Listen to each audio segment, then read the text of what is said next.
Good evening. This is Gab with Yab, and we're gabbing with Yab this evening. This is Uncle Yab, and tonight I'm going to be interviewing my co-host Richard Carrington. He has some things that he has to say. I think I told you guys before that he had wrote a book and everything about his life with his son and things like that, and it's called Duke and Me. And you guys can either purchase that or you can look at it on Amazon. Is that right, Rich? Yes, that's right. Okay, and just check it out. It's definitely a good book, and he's an extraordinary guy. And I just got a couple of questions for him today. Now, Rich, we're gonna just jump right into it. Now, what made you come up with the idea of making a book or publishing a book? Okay. Well, I've been writing since I was a kid. In high school, I did poems and poetry and stuff like that. And in college, I did some writing. I used to help people out with their papers and stuff like that. Okay. But, it's kind of one of my passions. Oh, okay, all right. So, you've been doing it for a while, huh? Yes, yeah. Now, did you ever think that you was gonna either publish a book and put it out like that? See, I never really thought I would, do it to that level because, like I said, in high school, I even, they had like a publication that we did that went around the school. And so I jumped on that and, I wrote a poem. And it's so funny because my mother still has it till this day. Oh, okay. The little publication, and that's, 30-something years ago, but it's still, she still got it. So, yeah. It's been a passion, and, I just thought, when I started experiencing things in life, I started to, write them down. And, Right. As I got older, a friend of mine, she was like kind of a mentor. She would always say, something's in your head, write it down. Mm-hmm, And, later on you can go back and, address it. That's right. Now, another thing I want to ask you too, Rich, we'll get back into, I want to just you let everybody know where you're from and everything like that, and how you managed to get up here in Boston. Okay, well, my people are from, I was born in Boston. Oh, okay. Yeah, I was born in Dorchester. Mm-hmm. My mother is from here too, but our people come from Mississippi through Chicago Oh, okay. to Boston. So I got family here in Chicago, got family in Mississippi, got a street named after our family. We had so many in Mississippi. All right. All right. So That's good. that's my travels through there. So I grew up, and then I was part of the METCO program. My mother worked there for about 30 years. So what that does, METCO program is buses kids from the inner city to suburban schools. Oh, okay. So okay. I got a taste of taste of that life. So while I grew up in the inner city, I went to school with predominantly all white kids, and so that was kind of an eye-opening lesson. Taught me a lot about life. I hear you. Yes. Yeah, I understand that too because I did some of that when I was in Carolina. Okay. And it wasn't necessarily a busing situation, but I went to school with like blacks, whites, Indians, and things like that. Yes. But I was originally from D.C. Yes. And it was different coming from D.C. to Carolina. Right. And it was definitely an eye-opening experience. Yeah. But getting back to your situation, now tell us a little bit about the book. Okay. Well, so Duke and Me is something that had been on my mind for a while. So started when it really started when my wife was pregnant, and I was thinking about. I was so happy and joyous. Right. And, we were like, this is going to be our first child. We were going to, I had all these big plans and everything.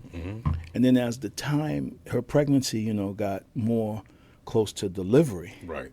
I started to get a little nervous, and saying, okay, well, I started to question myself, okay, do I know what I'm doing? Am I going to be a good father? I think all fathers worry that, we want to be the best we can for our kids, Yep. I mean, I can imagine you, with two daughters, the anxiety sometimes. Oh, yeah. And trust me.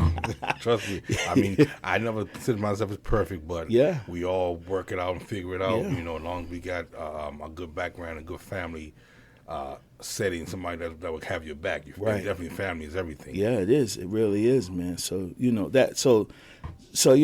got a little nervous, and I started thinking about, geez, well, what am I going to do? And then, at that point, I started to reflect a little bit because, like my mom really raised me. My father was in my life, but he wasn't like around a lot. Gotcha. And then there were periods of time where he wasn't around. So I kind of learned how to get around through, family, older uncles, and stuff like that, how to move in the streets and all that stuff. Right, right. And so that's definitely important. yeah, So you had a lot of street smarts too, yeah, along with your yeah, education and stuff like that. yeah, I like that. That's good. but still, that don't matter when that baby's coming. That's true. That's true, Rich. So I knew I was going to protect him. Knew it was going to be a boy. I was going to protect him, but I realized that I really didn't have anyone that really was in the house that taught me day to day how to be a man. Right. I get so I really I learned those things, but no one said I didn't have a father to watch, to mirror what he did with with me to do with my son. Gotcha. I got so you. I was a little anxious, and I would write things down, like I would look around, try to figure out, read a couple books, try to figure out what I needed to do. I knew I started out with basically saying, I know I'm going to love the child. Right. I know I'm going to do whatever I can to provide for them. But, I want to make sure that I'm doing the things the right way, Okay, gotcha. And that's good, man. That's good. So I'm glad to hear your story and stuff like that, because I know I came out to the premiere of your book when you dropped it and everything like that. You're so supportive, man. Right, and you definitely was an inspiration to me, because I didn't know you was doing all that type of stuff. That's good, and that's a good thing that you were doing, and you had a lot of people in the neighborhood and stuff like that. Yes. And I saw all the people there that looked up to you, and I saw the love and in that room, right. And I was like, wow, man, this cat is really doing something, and I was just proud of you. I was proud of you, man. I appreciate it, man. I mean, you really, you showed up and you really supported me, and I'll never forget that, because, people come in your life and you never know who God sends your way, True. And I know He sent you, because we connected from the time we met, we bonded, and and now He's brought us to a new level, and so I'm really happy about that, and it just, but going back to the book and my son, I named it after him. Well, I call him Duke. That's his nickname. Gotcha. That's the nickname I gave him. Okay. And so, and it's basically that when he came into this world, I loved him so much that he showed me what he needed. Gotcha. His love is what, I say his love taught me to be a father. So, and it's hard to understand, but anybody that has a child, when that child comes out and you hold that child, your life has been changed forever. Oh, you're right. You're right, man. Yeah. So, so that's kind of, there's a lot that goes throughout in our journeys and things that we've done, and the tests, because kids, they test you. Oh yeah, they test you. You're right. And there was I wouldn't say drama, but there were things that happened along the way, even in my wife's pregnancy, where we were kind of concerned that there was something. And the ninth hour, they told us that he might be there might be some things wrong with him. But we prayed, and God did what He had to do, and he came out happy and healthy. And that's right. He taught me a lot of lessons over the last 21 years. He's 20. He'll be 22 soon. And it really, that becoming a father is one of the most important jobs you can have, and it's not cliche, because in our community there's a lot of men missing, what I mean, That's and then there's a true. lot of men That's that are not taking care of their kids, and that's in every community, and that's what I found out too. Yep. And when I was writing the book, I was meeting people from different races and stuff, and they had similar stories, Yeah. Oh yeah. And I was like, whoa, I met this one lady. She was she's a Indian, and she's a doctor, and she was talking about how her husband, left, and the kids, she had to raise the kids by herself. And then there was, so my white friends were telling me about this, and Asian, and I was like, wow, this is like, something. So it showed me how important fathers are, Of course, and how we're needed. And sometimes, people marginalize fathers, or don't feel like, because so many are missing, that they're not, important. And, in the process of the book, it showed me how important we really are. Right. In society, in the house, and in our family, and, as leading our families, That's right. That's right. because our children look up to us, you know. Oh yeah, and that's what that's.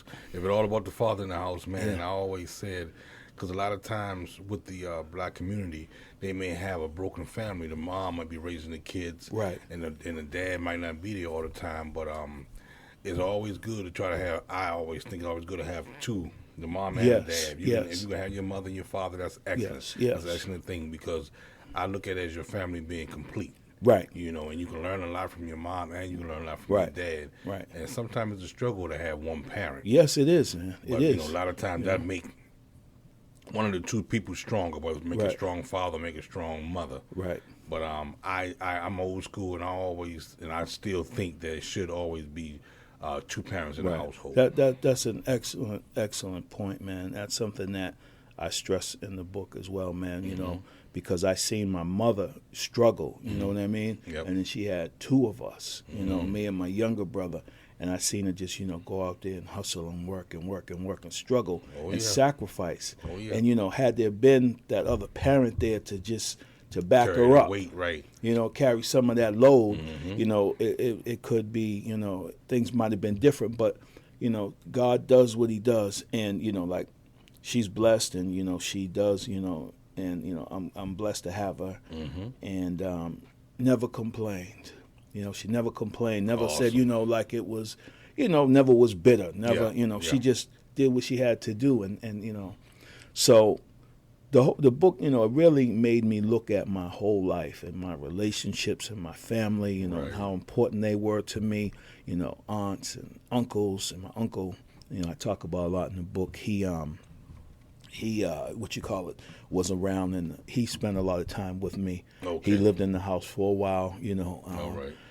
and he was definitely probably the biggest father figure was my uncle. And he just was he was one of these guys where he wasn't a big guy, but he was bad and he was powerful. When he spoke, you listen, what I mean? Right. And there were days where I got into it with some neighborhood bullies, and he went out there like Superman, Oh yeah. So, Oh, yeah. and because that's what we do for our families, That's right. and those are the lessons that you learn, I watched him, and I said, well, this guy, I'm bigger than him now, Right. I was in high school and everything, Exactly, but exactly. he was a man. Yeah, He was oh, a yeah. man that was going to And that's the protect difference. his family. That's the difference. That's the difference because you can see that.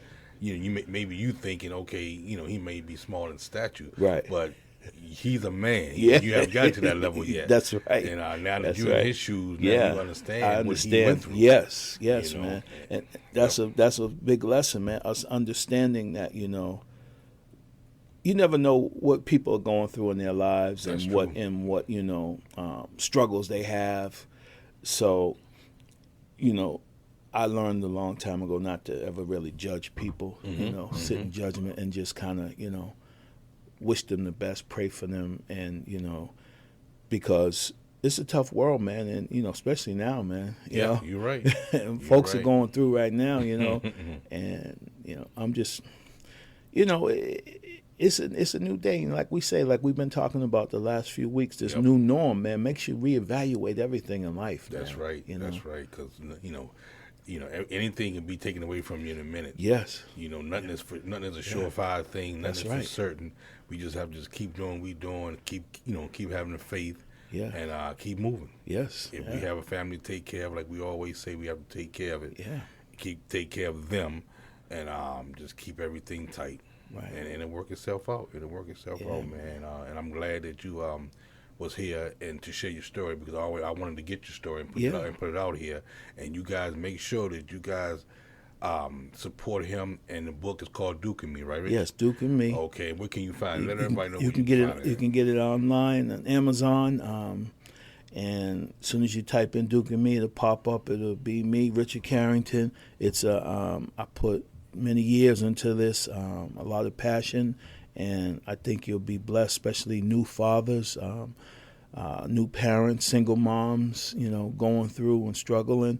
I believe it'll be a blessing to you. But again, it's Duke and Me, and it's on Amazon.com.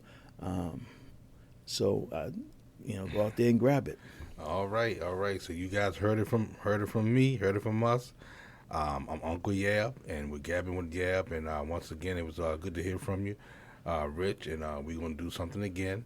And you're gonna always be here with me. That's And right. we got something else coming up too, you guys. I got a surprise for you guys coming up maybe in the next couple weeks. We're gonna try to take this whole podcast thing to another level. I'm Yes. not gonna tell you guys just yet, All right. but you might hear some. You might see me doing something on YouTube or something like that. But we're definitely gonna take it to another level.